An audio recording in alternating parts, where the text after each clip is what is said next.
Welcome जिंदगी 2.0 और strong motivational channel.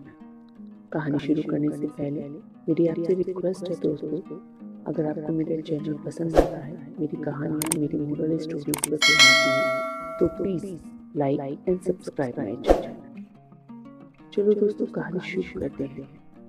एक युवक अपने गुरु के पास वर्षों रहा और गुरु कभी उसे कुछ कह नहीं पाए और गुरु ने कभी उनसे कुछ नहीं कहा। बार बार शिष्य पूछता कि मुझे कुछ कहे, आदेश दे, मैं क्या करूं?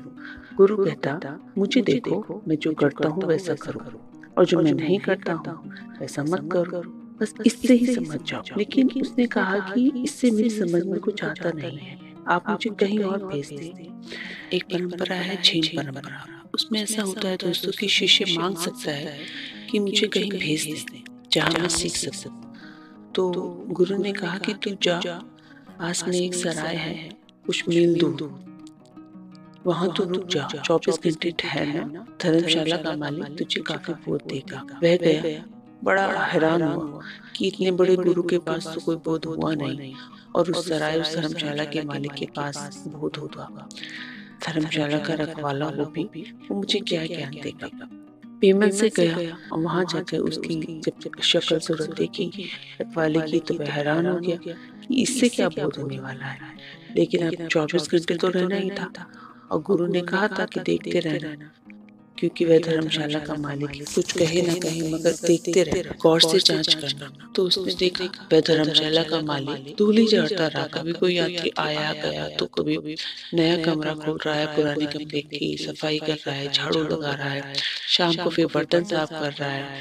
तो रात 11 बजे तक तो यही देखता रहा कि वह बर्तन साफ कर रहा था। फिर वह सो गया। फिर जब वह सुबह उठा 5 बजे तो भागा देखने के लिए कि अब देखता हूँ कि वह धर्मशाला का मालिक क्या कर रहा है। वह फिर बर्तन साफ कर रहा था, साफ किए हुए बर्तन साफ कर रहा था। रात साफ करके सोया था, लेकिन सुबह फिर से उन्हें साफ कर रहा था। अब इसने पूछा कि महाराज, और सब तो ठीक है और ज्यादा ज्ञान की मुझे आपसे अपेक्षा भी नहीं, इतना तो मुझे बता दें कि साफ किए हुए बर्तन अब किसने साफ कर रहे हैं।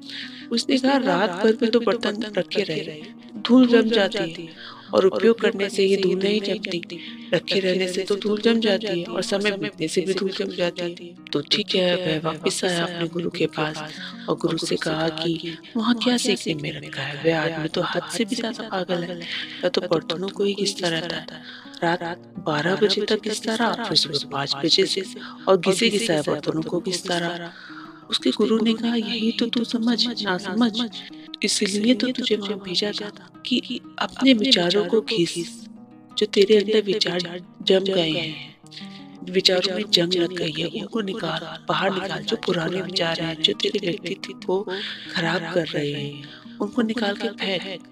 धूल जम गई है तेरे विचारों पे, तेरे व्यक्तित्व पे, और विचार मन की धूल है दोस्तों। पूरे दिन में हम ना जाने क्या क्या विचार लेते हैं, कभी अच्छा कभी बुरा, मतलब हम विचारे बिना रह नहीं पाएंगे। तो क्यों ना विचारों पर भी विचार करें। जो बुरे विचार हैं, जो हमारे व्यक्तित्व को खराब कर रहे हैं, जो हमें आगे बढ़ने से रोक रहे हैं, जो हमारा अच्छा भविष्य बनने नहीं दे रहे, जो हमारे ही व्यक्तित्व पर एक गंदी धूल की तरह जमते जा रहे हैं, उन्हें अपने ऊपर से झाड़ दें।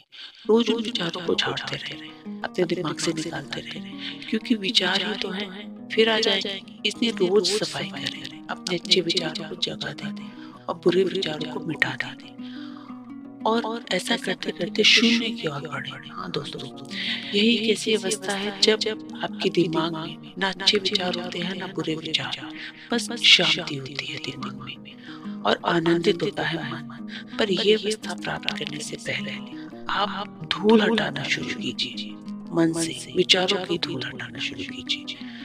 तो क्यों ना आज से, बल्कि अभी से जागरूक रहकर विचार करें, क्योंकि दोस्तों रात भी सपनों के कारण धूल से खराब हो जाती है और वो सपने कभी कभी इतने धूमिल होते हैं कि हमारी रात खराब कर देते हैं। समय के बीतते ही धूल जम जाती है। इसलिए जरूरी है कि हम इस विचारों की धूल को, जो अक्सर हमें परेशान करते रहते हैं, वो विचारों की धूल को झाड़ते रहे और ये जरूर करें दोस्तों, और डेली करें और फिर देखिए अपने जीवन में परिवर्तन। विचार और स्वप्न, विचार और स्वप्न हमारे भीतर के मन की धूल है दोस्तों। जागरूक रहिए, समझदार बनिए। थैंक यू दोस्तों।